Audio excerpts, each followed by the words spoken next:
nằm đê hèn tê và say chi un lâu pi chung nung Emmanuel Pathin chu thằng võ chim cô tê ngày lụt Pathin lung ta nami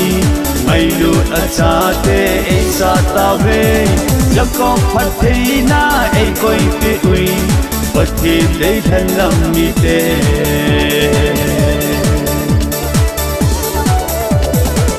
Israel namin ay hem tapon kahong biltay ngay lutsate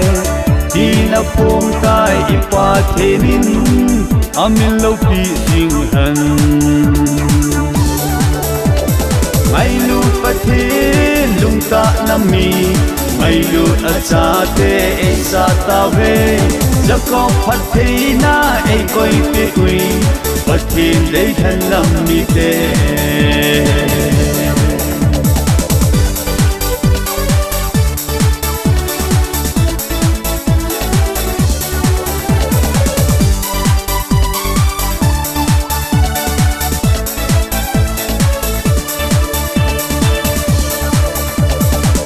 lâu pi chung nung pakai Pathin vai học gan hi hil hang tao tên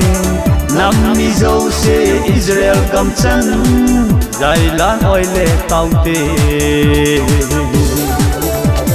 ngày lụt Pathin lung ta nami ngày lụt ở cha tê e sa ta về giấc con Pathina e coi pi uy Pathin để thân lâm mi tê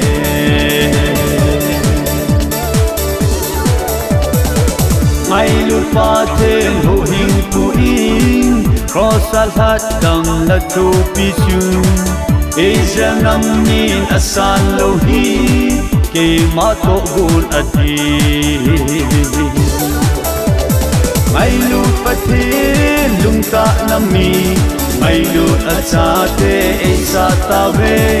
Jacob Pathina e coi pi uy Pathin để thân lâm mi tê Jacob Pathina e coi pi uy Pathin để thân lâm mi tê